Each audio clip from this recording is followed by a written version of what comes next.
Okay, my panelists are giving me thumbs up. The audience, I don't want people that I may have paid.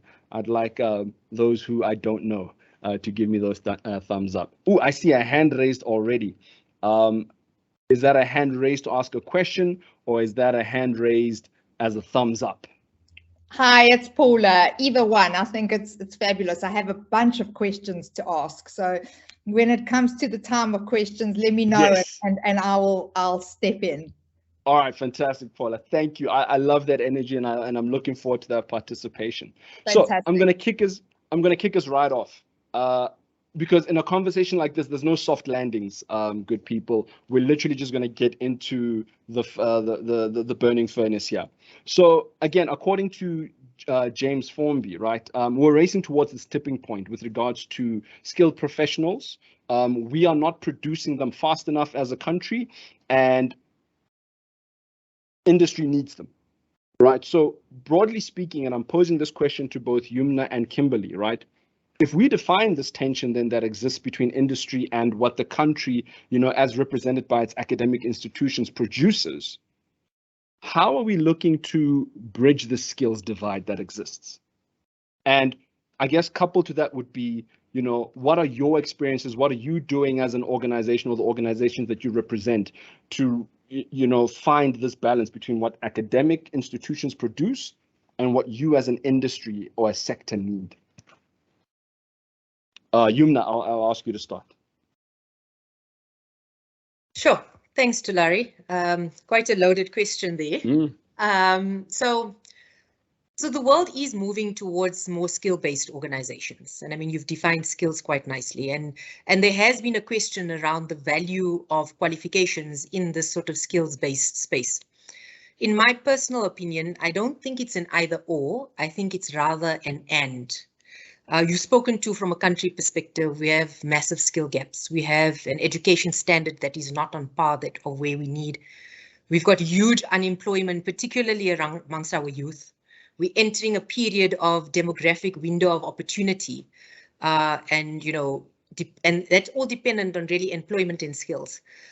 So in this context, qualifications are definitely the foot in the door in allowing you to open up more opportunities. And postgrads particularly help professionalize both the individual as well as the function that you're moving into, because it brings a depth in terms of the key research, specific thought leadership, best practice that it brings in. So in my mind, it really gives you the depth within the specific field of study that you're working on. But it does need to be tempered with the curricula that's relevant to the business requirements, as well as the application piece.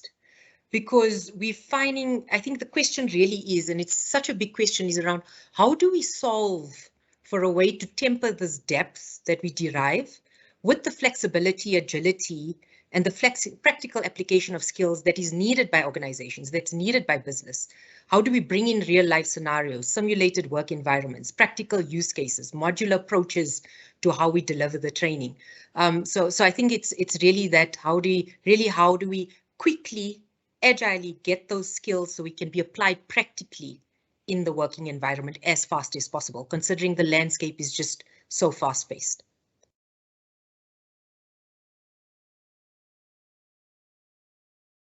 Sorry, you're on mute, Tulari? Apologies. Kimberly. Yes.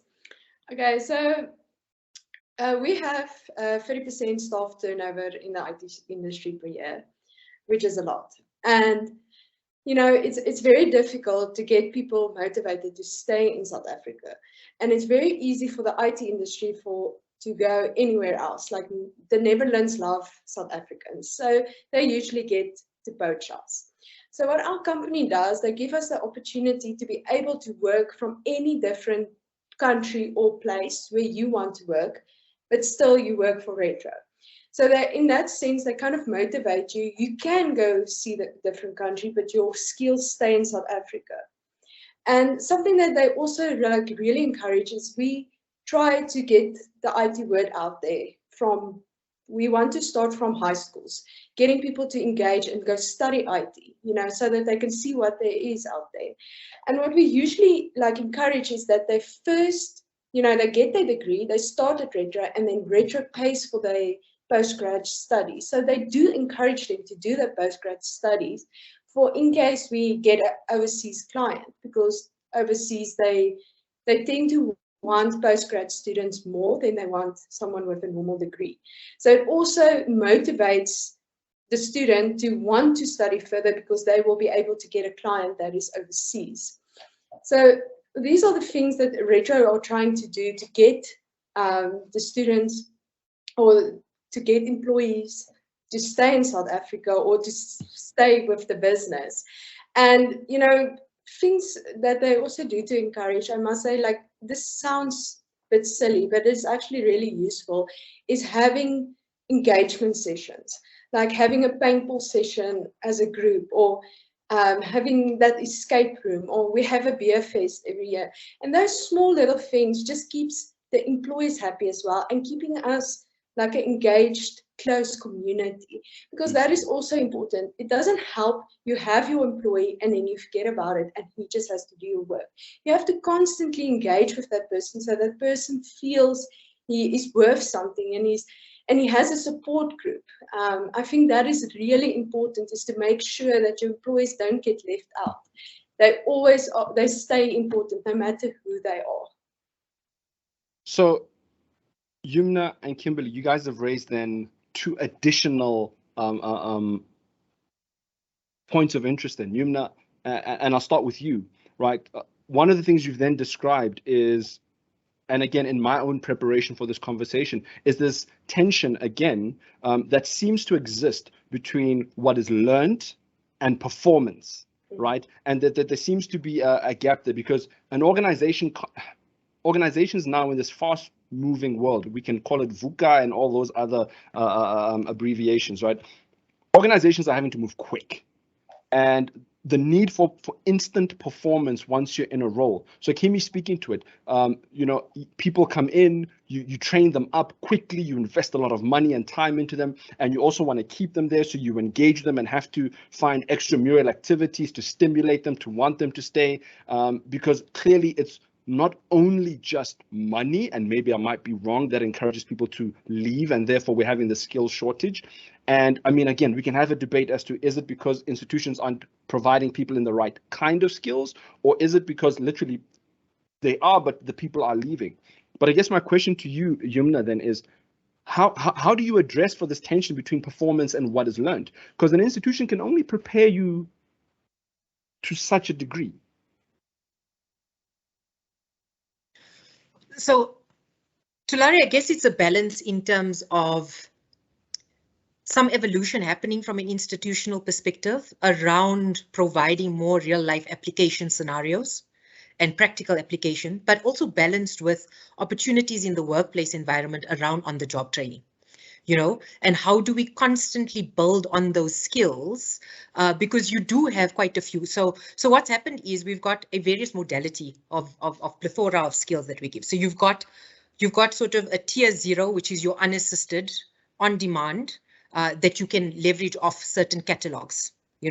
That's your various sort of Udemy for Business, whatever it is, LinkedIn, Bookboon, whatever it is that you sort of leverage off. Then you've got the curated piece, which is something that we work with organizations like yourselves and other institutions, which is really around what are the skills that we require, that's outside, how do we partner with these institutions or suppliers in order to curate them and then bring them into our organization? And then finally, we work on what are contextual to our specific environment, to our industry, to our company, that we then need to do fairly bespoke design and development, Yeah. So it's really around how do you pull on what is needed across. What's definitely needed is an ongoing evolution from a skills perspective. So that lifelong learning concept, and not only in terms of your particular field of study, but how do you multi-skill? Because skills like project management, I mean, that's necessary in basically almost every role that you do. Things around critical thinking, things around ecosystem systemic thinking. If those type of thinking and principles and application can already be brought in by institutions, and then it's further. So, if you look at that sort of iceberg model, you've got knowledge, you've got skills, and then internalization. What we're finding is that sometimes you come in with the knowledge, but the skills and the practical application. So if more real life, I think partnerships around that. We're not saying we're not saying that there's not definitely a role by the organization. It's just that the onboarding time or the practical application from a business acumen perspective, do you fully understand? So if someone comes in, they can build the most fantastic models, but are they able to engage with a management committee or an exco around selling why this is beneficial to you as an organization? Can I speak to you around what is the value that this model is going to bring to this organization? Do I understand the strategic levers and the market levers that would make an impact to this model to truly add value? So those are the type of things that we're saying is that as the world is evolving, there's shifts happening, and the shifts are happening both from a education post-grad perspective and a qualifications perspective, the skill side as well as the application of knowledge in the environment as well. I hope that answers your question, Larry. Yes.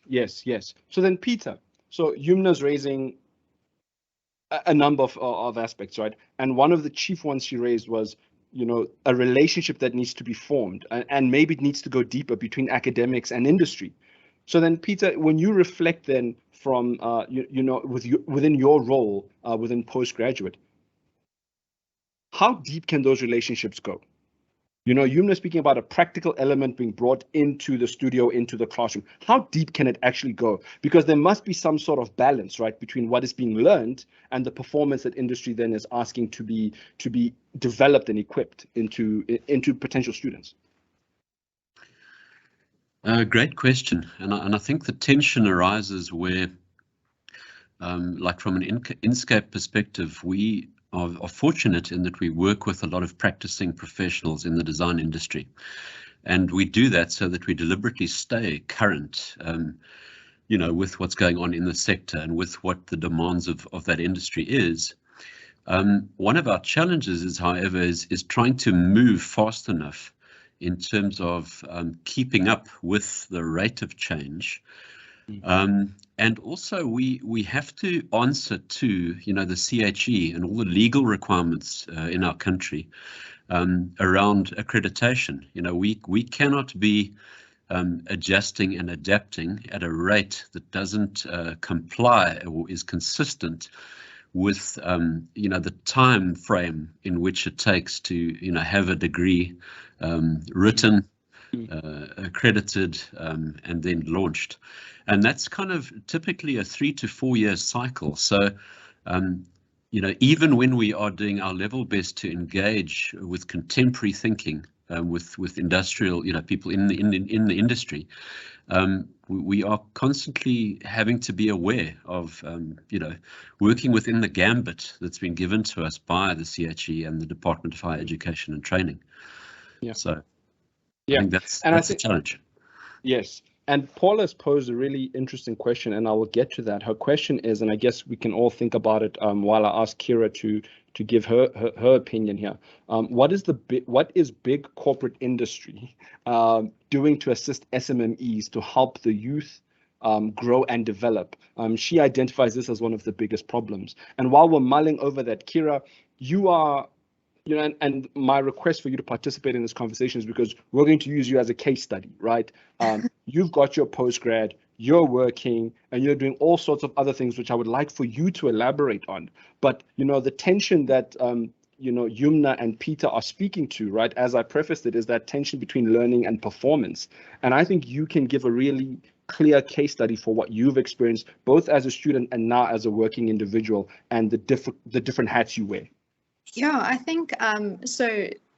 Just as a basic background to everyone who doesn't know me, I worked throughout my whole degree and then through my postgraduate, and then now obviously after my degree. So I graduated, or I finished studying last year technically, but I graduated with basically 4 years of work experience because I had started working. And I think that was probably one of the things that helped me the most in actually finding a job now that I was done, was that experience.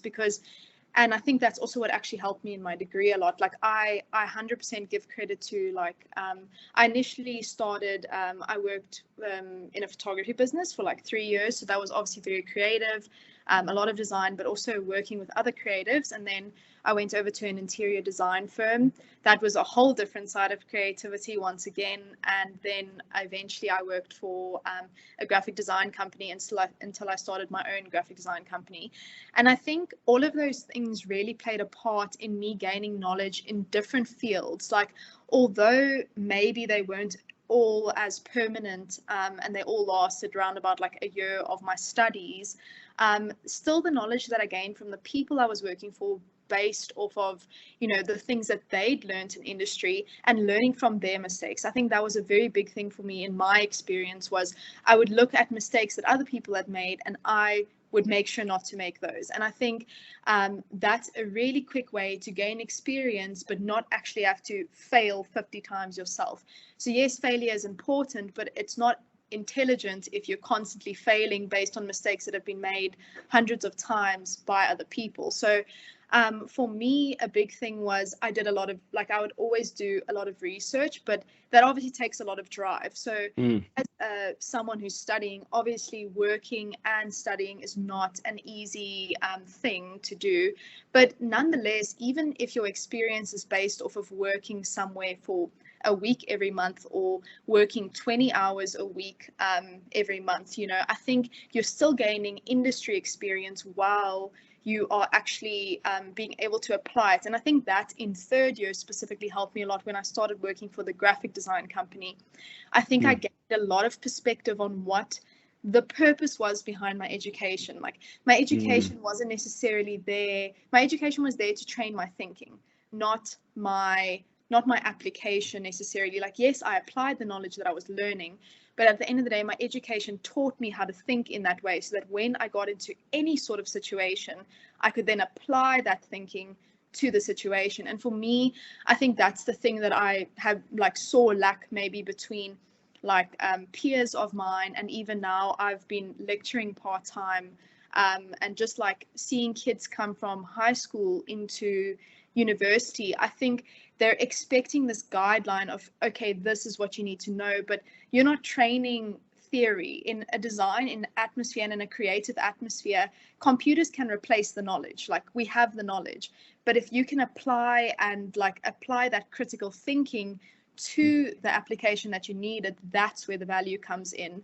And for me, I think, obviously during my tertiary studies, we had periods where we had to work and do things, and yes, those 2-week periods helped and things. But I see now, after studies, most of my friends my age, around 22, 23, 24, 25, they're finishing their degrees, and then companies expect a junior to come in with 4 years of experience, and that's not actually very realistic at all. I had a very different route to most of my peers, and I don't think a lot of people work during university.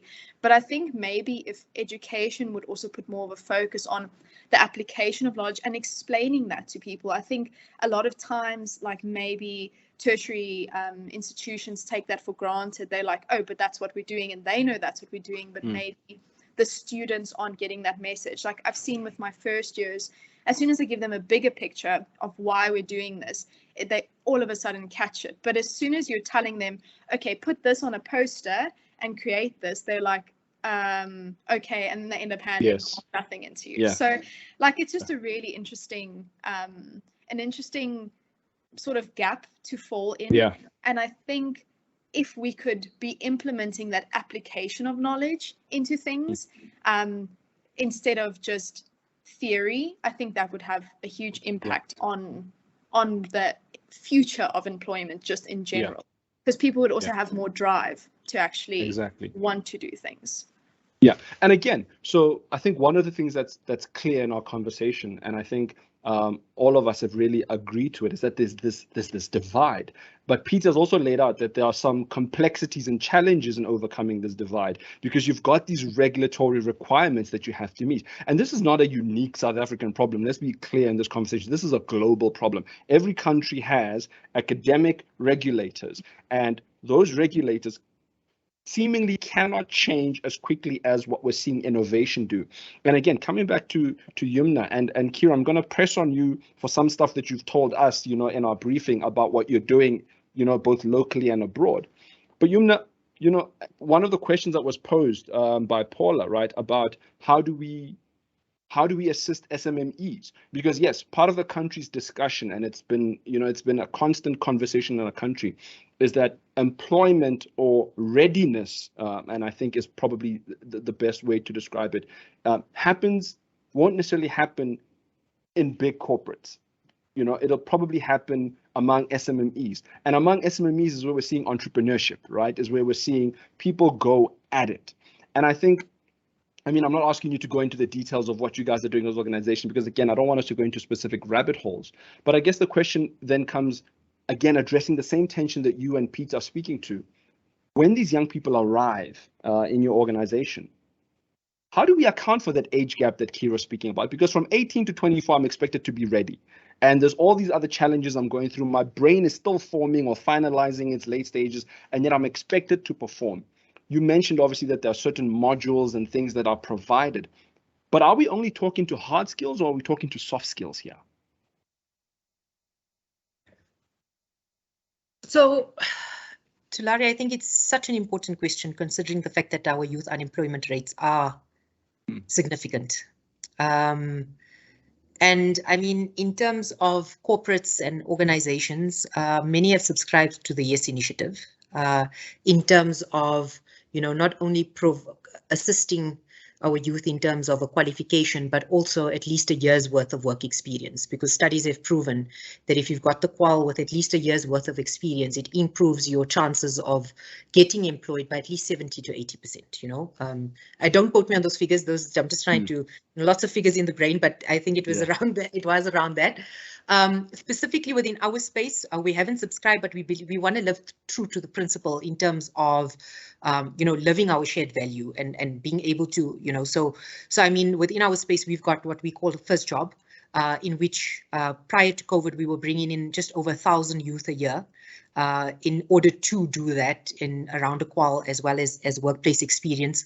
And some of the youth didn't want to go down a qual, so we put them in through an entrepreneurial program, and, you know, set them up, and a few of them then, whilst they were working, actually started making quite a bit of money that they didn't even want to remain in the corporate once that year contract had ended, you know, because it just got fired. And then, you know, through the years, we've sort of started saying, okay, now this seems to be a model that works. Let's explore something new. So in the rural areas, it was becoming a lot more difficult to find, you know, especially with the youth to sort of travel back and forth and that type of thing. It was easy in the city centers. Then started partnering with smaller companies in the rural areas to provide that work-based experience, like more vocational type of experiences, while still giving them opportunities to study. There's also, you know, initiatives around where teams have had to are working on creating e-learning for schools, you know, and we've then partnered with some companies around them providing them with that work as the work-based experience, and we sort of work towards the qual from a design perspective. So I do think in terms of organizations and big corporates are definitely seeing it as a big area of focus. Is there more that can be done? Yes, you know, I think it's the gap is just so big, and SMMEs, I think it started as well. I'm not sure what from an SMME perspective. That's why I spoke to what we're doing and what they're doing with other companies. I have a friend who has a small consulting company who was approached by an institution to say, would you mind, you know, having someone that we are sort of training as part of the YES initiative come and work in your environment. So there's definitely sort of work that's been done. How impactful it is, I think it's a journey. You'll be able to start seeing that impact as it goes along, and, you know, a few years down the line. But definitely a big need and a big agenda point for many of us. Yeah, and I think, look, like I said, we're probably not going to answer every question that surrounds, you know, this, every issue or every question that surrounds this hot button topic, right, of work and readiness and employment. And I think, Paula, I want to commit to having other conversations where we can have these more direct conversations, because at Inscape, you know, we're really deliberate about not only producing graduates to go work, but graduates to start companies, right? We drive innovation and we encourage entrepreneurship. And I think that is a very deliberate conversation then that we can have and frame it in that context and bring in some of UMNA's colleagues within First Rand who could speak specifically to how that organization and other organizations we will invite can speak towards the assistance and programs developed to support SMMEs. And I'm seeing here another conversation, for example, between Paula and Dr. Sue, where the conversation is, what is Inscape doing to include more work experience into the curriculum? And Peter, I think you can speak to that both from an undergraduate perspective and then maybe in a postgraduate light as well. But I think, Dr. Sue then asks, and again, I don't want to misphrase it, it may be a rebuttal, but what are students doing to include more work experience into their curriculum? And I think that speaks to what Kira highlighted about her journey, right? That as part of her learning, she also worked. I mean, listen, I'm a chief advocate for working while you study and finding that balance. And it may not be for everyone, but I do think there's a distinct advantage. And I often say to students, it doesn't matter where you work. Go work while you're studying because you're going to appreciate other things. And I think, Kira, you touched on it, that there's the learning that I'm doing in the classroom, and it is applicable. And Yumna, you've also touched on it. And Kimberly, I'm going to pull you back into the conversation. Is Kimberly still with us? I see that her camera's off. I'm going to pull you back into the conversation because, again, how do we want, or what do we expect of young people to do, as they're studying? What do we expect them to do when they get into the workplace to supplement their learning, but also to bridge that gap? Because yes, you can give them the programs, but what are those programs specifically addressing? And I know I'm asking loaded questions there. So let's start with Peter and then Kimberly, I'll come to you.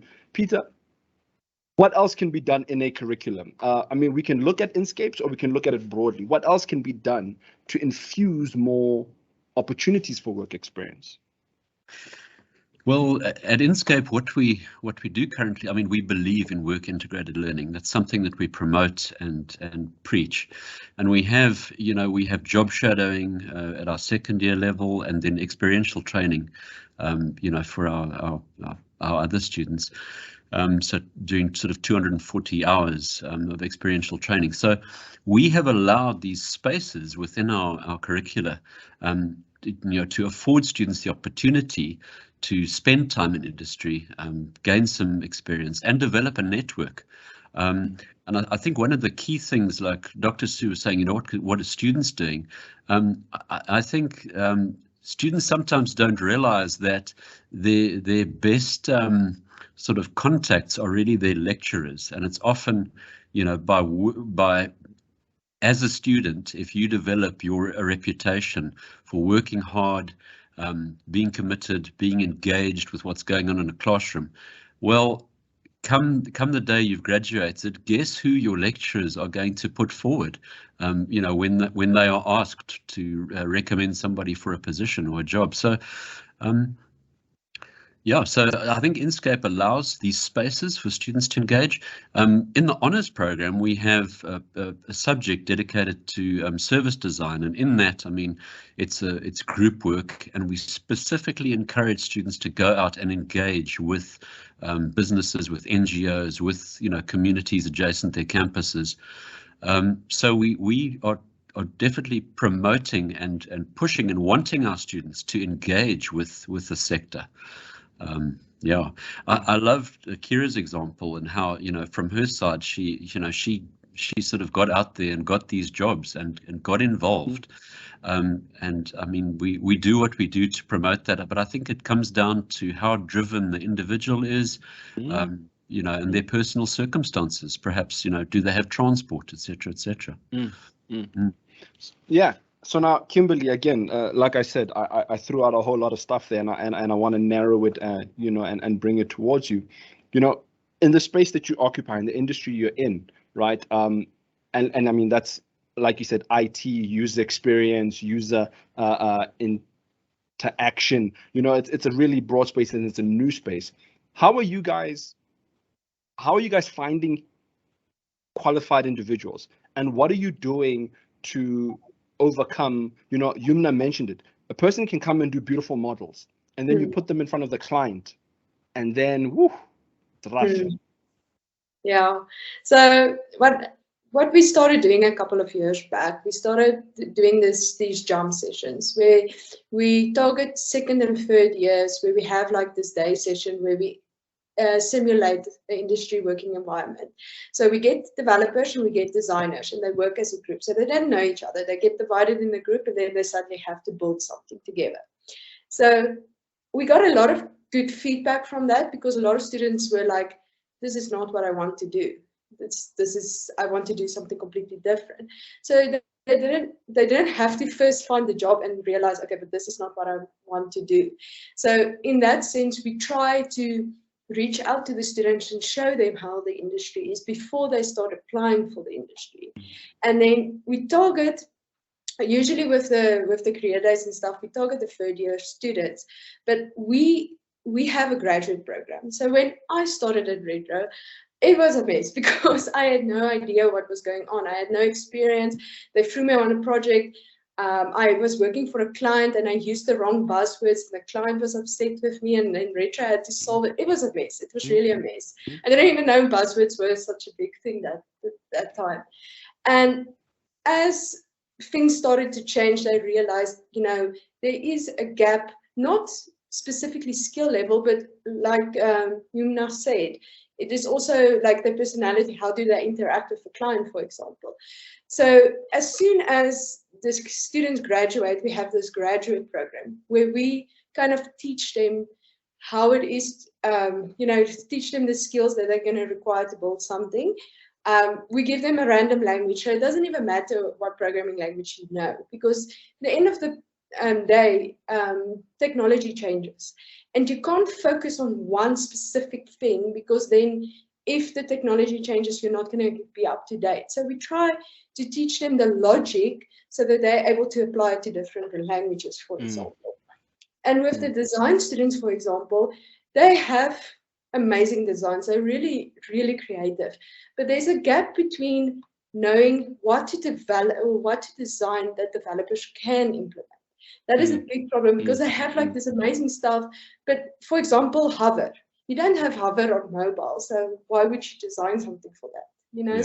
Stuff like that. So that is small gaps that they still have, that we have to teach when they start working at Retro Rabbit in the beginning. Yeah. All right. No, fantastic. Now, part of this conversation, and I mean, you would have seen it in the heading of the conversation, postgraduate talk. And I think what we've done now is discuss what are the gaps, what do we need, what needs to happen. But part of this is also this question, and again, I refer back to the government's list of critical skills. And I specifically mentioned that of the 101, 10 of them were NQF 4 and below.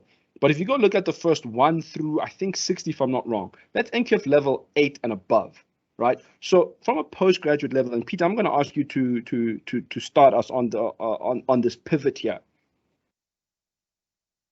Clearly, at that level, we're asking people to specialize. We're asking people to go deeper with knowledge. How do we make sure that they don't go deeper with knowledge in the wrong spaces and in the wrong vein? And make sure that a Yumna and a Kimberly and any other organization, or even if they want to go entrepreneurial and want to innovate and start new businesses, how do we help guide them to make sure that they're making the right choices? Thanks, Laurie. I think within Inscape's honours program, we are doing a fairly consistent job of that, because all of our lecturers are at minimum masters qualified and above, and many of them are practicing as well. They are part-time lecturers, so they bring with them a wealth of knowledge and connectedness to the sector. And they're able to, speak the contemporary thinking and just a current awareness of what's going on into the lives and mindsets of our students. So it's definitely happening. I think we as an institute, I think all tertiary education institutions, not just us, face constraints in terms of the students who are eligible for degree studies, coming to us out of the secondary school education system. So, yeah, if I think there are, these other factors that hinder the throughput and the necessary volumes that our country needs to attain to get enough postgraduates, out there in the industry. And then Kira, from a postgraduate perspective, right, what was the shift? What was the significant difference for you between your undergrad and postgrad? And then how did that manifest itself or become useful for you then professionally? I think that's has a big impact on the person. But for me personally, when I was originally doing my degree, and I hadn't yet considered doing my honours, because I was already like in the working field, I considered maybe just, going and working, continuing on what I'd already started building, because I had started my company when I was in third year.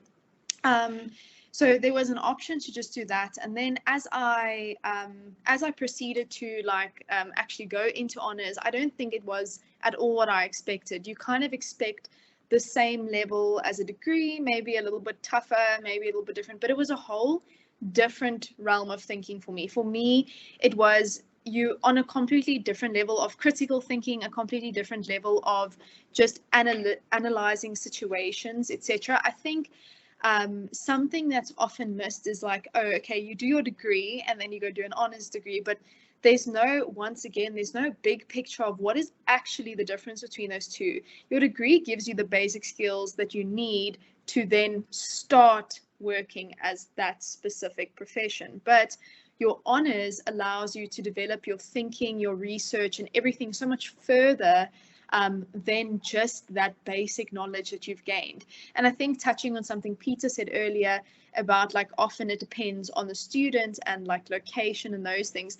I think that as students need to start thinking more outside of the box. For me, after COVID, there's no longer these location bounds on things. Half of the world is remote now. You can gain experience, you can do these things without leaving your room. I mean, I work 3 jobs from my room. That's what I've done since I finished both my degrees in my room.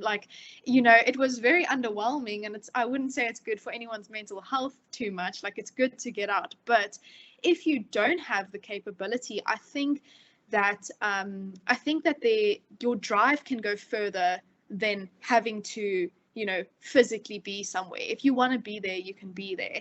And for me, with my postgraduate studies, I really feel that just settled that so much more for me. I felt qualified once I had my degree, and I was like, cool, I have work experience, I know what I'm doing. But then once I did my postgraduate, I think I realized how much I don't know.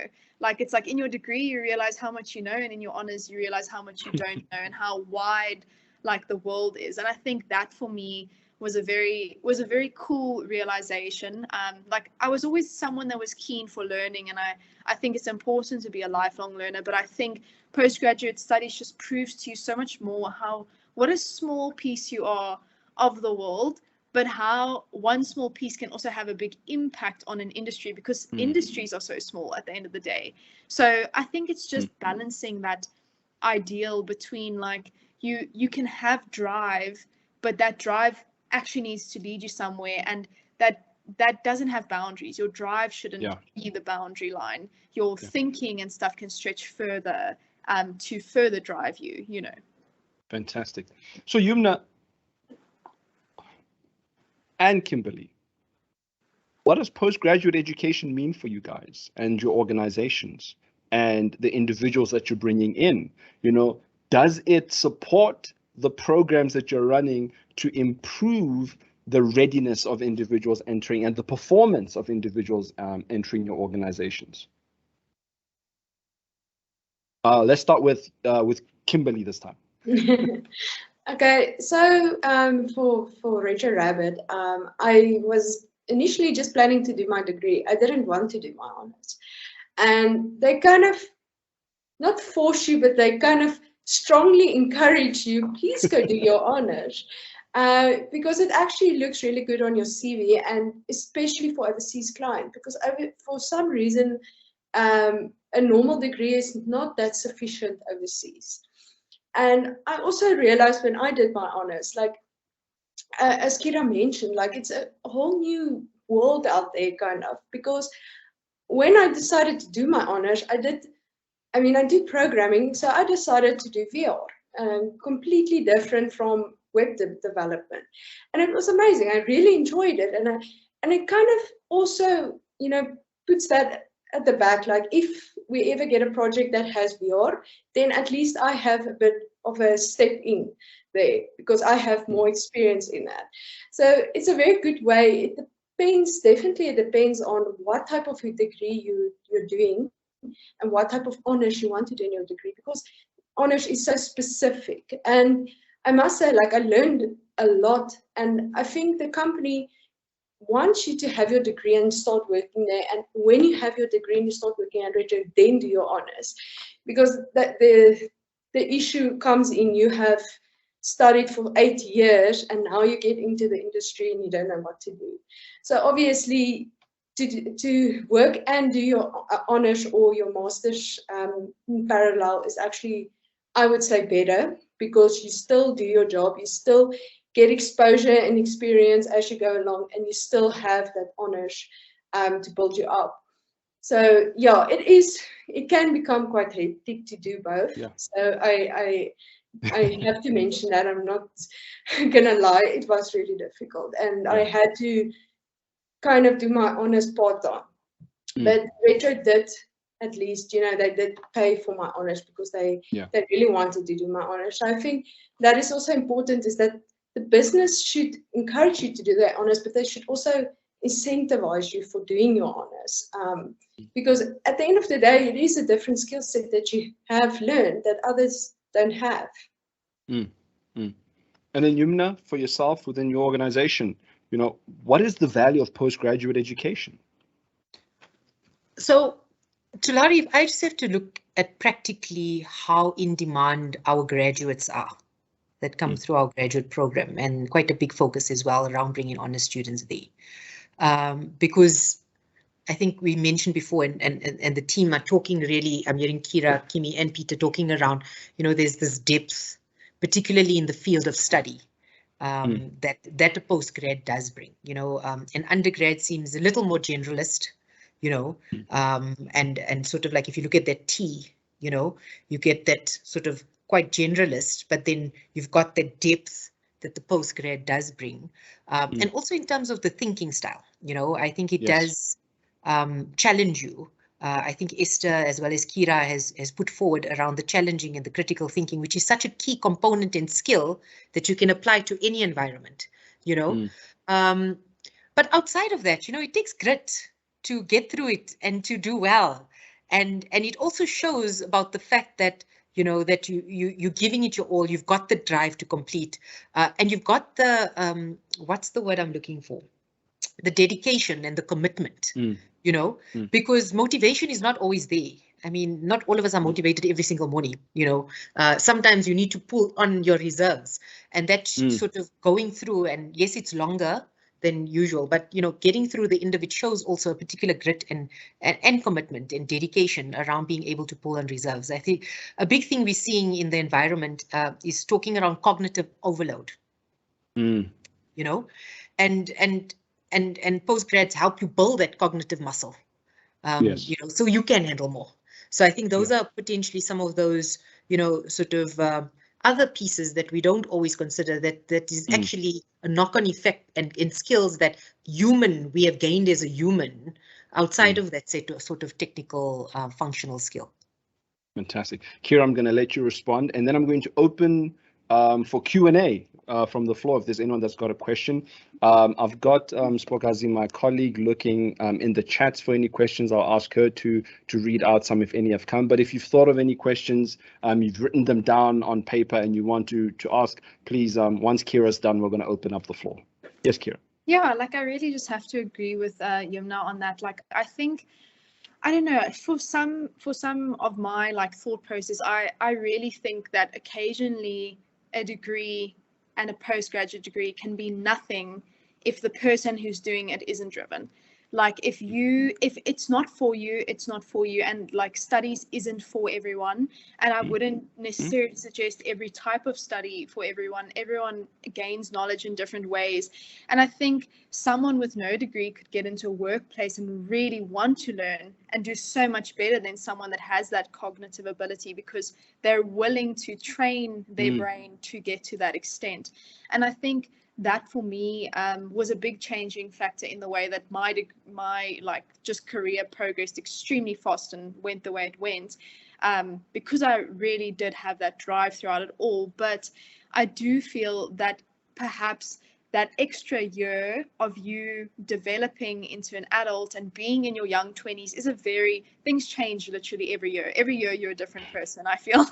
I think like every year you're completely different. And I think once you give yourself that extra time to develop your knowledge and to like open that side of the world up to yourself, you kind of realize how much there is to the world, and you as yourself are better at making decisions, not only in your field, but for you as who you are, and developing that cognitive ability to the point of being able to do research and do those things not only helps you within your career, but I think it'll also help you as a person decide what direction you want to move in, and therefore where to drive yourself. So I think that honors for me stretched so much further than the education. I think I had enough drive that if I hadn't have done my honors, I still would probably get to the point where I am, just maybe have taken longer. But that development in thinking and that like critical thinking that I've heard, I think stems through all parts of my life, not just always career. I think it just develops you as a person, and you find a way to really push through so much more than you did in a normal like undergraduate sense. Yep. All right, good people. As we said, over to the audience. Are there any questions? Jonathan, I'm going to read the statement you've put there if no one has seen it in the chat. I think that's a really interesting one. Are there any questions? And if you do have a question, because I can't, I'm seeing a lot of icons. So if there's a question, just please. Paula's got a question. Is it Paula? Paula has her hand up. Hi. Hey, Paula. Hi there. Thank you so much. I think this panel has been amazing, and I must give kudos to Inscape, I think, for actually initiating something like this. I think from a learning institution for the industry of design, I think it's something that is definitely needed, and actually acknowledgement and putting yourselves out there to actually say that we are acknowledging all of this is phenomenal. So well done for this this platform this evening.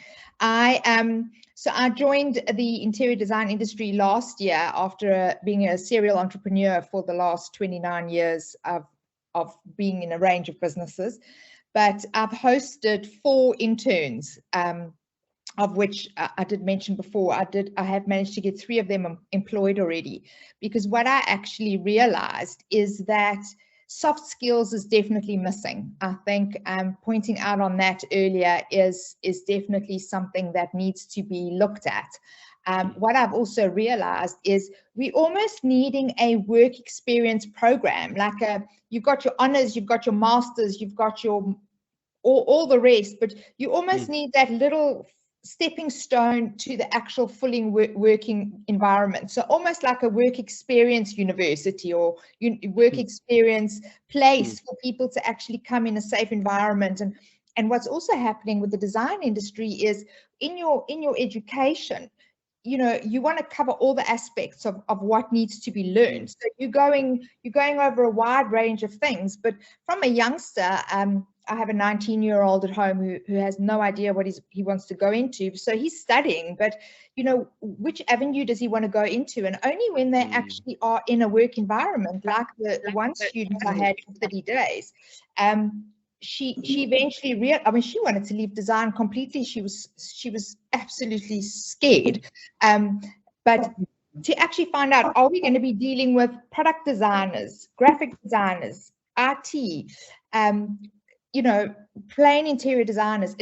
Getting that work experience also helps the student identify the niche and the area into which they would specialize, which Going into your honors and going into your masters, you can then focus more in depth in saying, okay, I can apply myself into that area because that's where I'm wanting to go. And am I going to be wanting to do virtual rendering or what, you know, all of those kinds of things. So dealing with the soft skills, and then also obviously entrepreneurial. And Kyra, I take my hat off to you, because I think determination and putting yourself out there. I'm dealing with 2 young girls that are second year Inscape at the moment in Durban, and they are working with me outside of their hours. They are so dedicated to learning that I think it definitely what sets you apart as a student.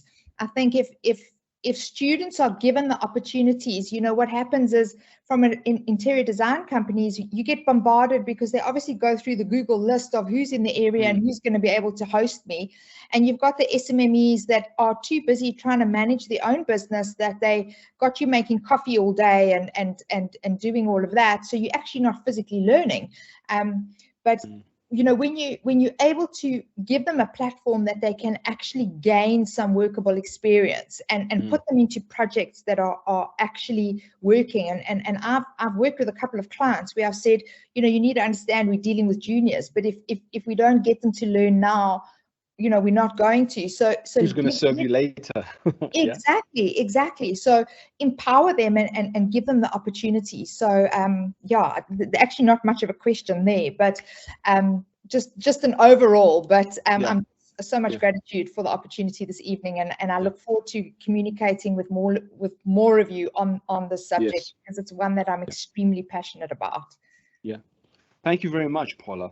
And Jonathan, as I said, you know, you wrote an interesting thing, and I think that's even been echoed in something that Paula said, right? She was maybe speaking to it after one has done their undergrad or postgrad, and you're speaking to it as early as one being potentially in, you know, grade 9 when they have to make subject choices.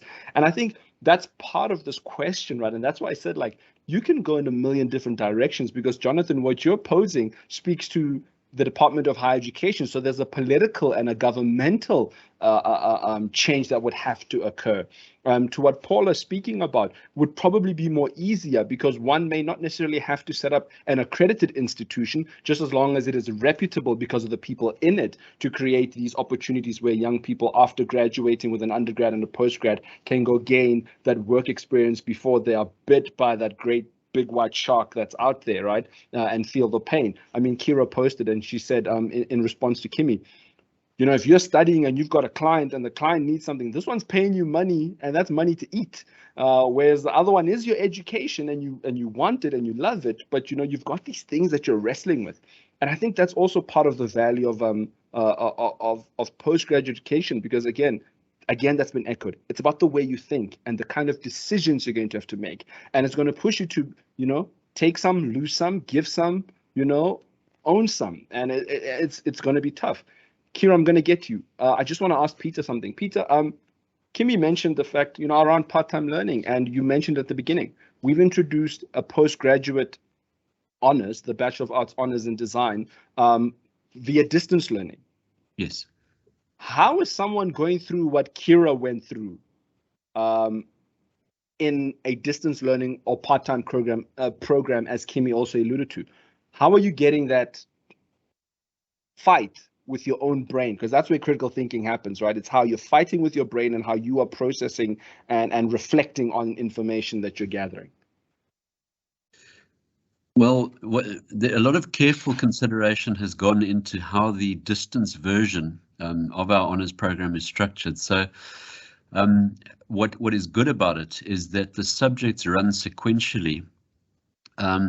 So they really allow someone who's working full time, you know, and then having to do their studies after hours and attend, you know, sessions, occasional sessions after hours. It allows them the time to sort of, you know, get through a subject, deal with it, pass it, and then move on to the next subject. And it also, that modularity also allows for instances where if life happens, and I mean life happens to all of us, especially in part-time and distance study situations, because you know it's over a 2-year period, so it's taking you quite a bit longer. should life happen and you need to put things on hold, because the program is structured in a modular fashion, you're able to do that fairly easily. So we're hoping that that's going to work really well. Yeah, and I think again, Pete, I'm just going to ask you in short to just because we've got about 7 minutes left, right? Sure. What was the rationale behind us creating a distance learning program? Because you had the honors program, it was 1 year. One would argue that you get in, you hit it hard, and you're out again, right? Like Kira did, right? But to what Kimmy related and what Yumna even touched on with their graduate program, right, is you're doing this practice and you're studying. What is the motivation to have distance learning? Is it literally just to survive? Well, I think one of the things is to upskill. So we're talking about, bridging the skills divide. And what often happens is once a graduate, an NQF7 has experienced a little bit of work experience, and then they decide to study further, because they often get to a point where they're just like, you know what, I need to know more, or in order to get this promotion, I need to, put myself out there and just go the extra mile and get the additional qualification. And we also see a correlation as well with students, the more mature students who have been in industry for a while. When they come back to do their honors, they are deadly serious. Their time management is good, their focus is good. They've got their soft skills down, so they are very good communicators. So there's a strong correlation between that have that work experience and that life experience as well. And then coupled to the realization that, you know what, I want to improve my thinking and my skill set. Good people. Kira, you had raised your hand. That I not forget you. Sorry, yeah. No, I just wanted to touch on kind of what Jonathan had said earlier, but also just to touch on what Peter was saying. I think that is so important. I think, like, I obviously was doing my degree distance, not necessarily by choice, but by COVID. So that was unfortunately a forced thing. But I, for example, finished my dissertation while I was overseas, sitting somewhere else. And like, I had that freedom to move. I had the freedom to work. If I had meetings, could go somewhere, have a meeting with a client, and then, come back and continue my study. So I think distance learning has a really big space that it can occupy. And also, just to touch on what you were saying about like students coming back after working, I think soft skills are really important. If you don't know how to time manage and communicate, there's no way you could work and study. I think time management was that one thing that really, I always bring it back to, I grew up with an older brother, and he was 5 years older, so his activities obviously always took precedent over mine, because his was so much more important. When I was like in grade 7, he was a matric, so of course we're going to have to drive behind his things. And I think I had to learn to manage my time sort of around that. And I think as your time management develops, you need to learn like how to develop that time management before attempting to work and study. I wouldn't suggest it for someone who feels like they don't have that down yet. But sorry, just to go back to what Jonathan said, I just wanted to say, using like Australia, for example, as just as like sort of a case study, they have career specific subjects in high school. And I think their unemployment rate is something like 4.2% of unemployment, which is really low. And it just shows you, when you specialize and you know what you're going into, I think it helps tertiary education so much, because people are choosing degrees based on things they know they want to do, rather than just choosing something to go study because that's what society wants you to do. Yeah. Paula, if you're posing a question, because we've got 3 minutes, and I'd love to give the panel the opportunity to close and to give what I call their hope statements, because as I prefaced right at the beginning, we're not going to necessarily answer the questions here. But if the panel then can give their hope statements. Paula, if there's a question. Hi, sorry about that. No. I'm busy drafting you an email. I'm going to send okay, cool. I'm going to send the email to Hello at Inscape. Thanks, you kept guys. your hand up. Oh, no. Okay, cool. Lower hand. Sorry, there we go. Thank you. Laurie, so yeah, before you conclude your conversation, we've got a question from Mohammed in the chat box. Oh, fantastic. So he's basically saying at the moment he's studying environmental design, and it is hard for him to find a place to work, as this type of design is new to the industry. Are there any opportunities for us? So I'm not too sure between you and Paul if you can possibly address that before you conclude the conversation? So I'll ask Peter to deliberately answer that in his closing statement. And I will ask my other three panelists to give their hope statement. Like I said, what are we hoping for? What would we like to change? And what are the things that we think we can do? You can answer all three or just one, but to just give a closing remark. Let's start with Kimberly, and then Kira, and then Yumna.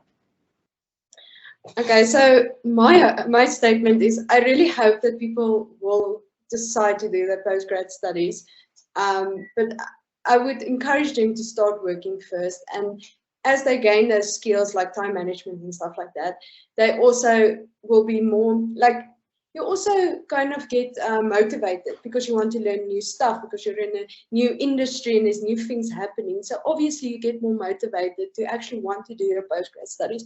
So I would encourage students to definitely try and do their postgrad studies, because it's really a completely new world out there. But try to do it at a company, get a company that supports you, because that's also the thing. Because they pay for your studies, they want you to pass. So they will give you that extra time to be able to do your studies as well. Kira. So for me, I guess I'm speaking more on a student level here. Obviously, I've worked for long and I have a lot of experience, but I think for me as a student, it was really a lot to work and study.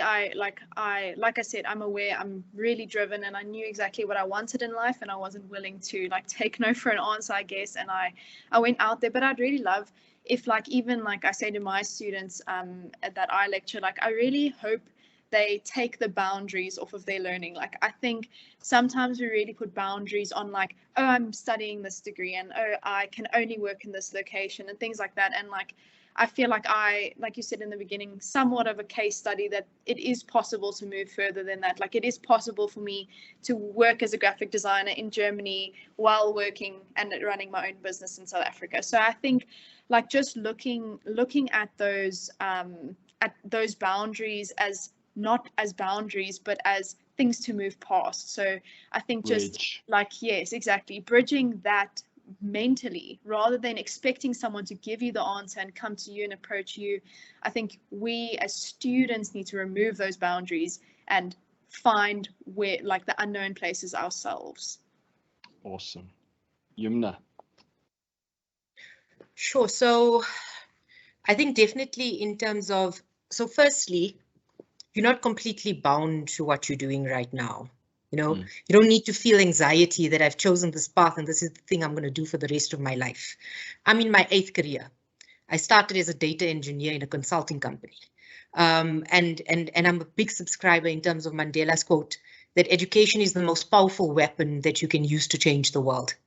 And if I look at what I've done, my past and how I've moved from space to space, it's really been about proactively going and finding those skills because it interested, multi-skilling, looking for those opportunities. I mean, the same story, finished my IT diploma, couldn't get a job. I spent 7 months stamping certificates, looking at the certificate number, what's the amount, and stamping it to say that that's all because of the fact that this is what you need to do in order to get to where you want to be. So I think it's about being quite clear in terms of, they say VUCA is this volatile and all of that, but another way to look at it is V is for vision. What is your vision for yourself? U is for understanding, in terms of understanding what you want. C is not for certainty, it's for clarity. If you've got some clarity around what you want and going into self, and then A is for agility. The landscape is changing, but it's exciting. Let the robots do all the boring work. You get involved in all the creative stuff, and empower yourselves with the skills to do so. And I think that's really awesome, Yumna, because I mean, again, you're representing, the finance world, right? But in the finance world, things like UX and creative thinking and creative problem solving and the design thinking process are becoming real things, because to the point that we've alluded to, some of the stuff can be handled by a program or an app. The question becomes, how do we relate that to the human being that these things are serving, right? And that's going to be an increasing factor. And that's where, for my love from a design perspective, is now I can go into a bank or into an insurance company and say, I have value to offer here. And it's not just the fact that I'm not a number cruncher, but actually I can bring a different way of thinking and maybe even viewing the person from whom, the person whom we're serving as an organization. Peter, I tasked you with answering the question posed by Mohammed, but also to give you a closing as well. Thank you to Laurie for the opportunity. To student Mohammed, I would direct you straight to your FTL. We have some superb people in the environmental design sort of arena that the FTLs could put you in touch with, and you could possibly go and visit at the companies that they are part of. So that would be my advice to you. And other than that, just keep knocking. You've got to develop a thick skin, be persistent. And people are going to say no, but at some point someone's going to say yes. So yeah, just know that it will change. You will find something. Yeah. And then would you like me to sort of share my hopes? Yes. Yes, Thanks. please. Thanks to Laurie. My hope is that far more people would enlist for postgrad.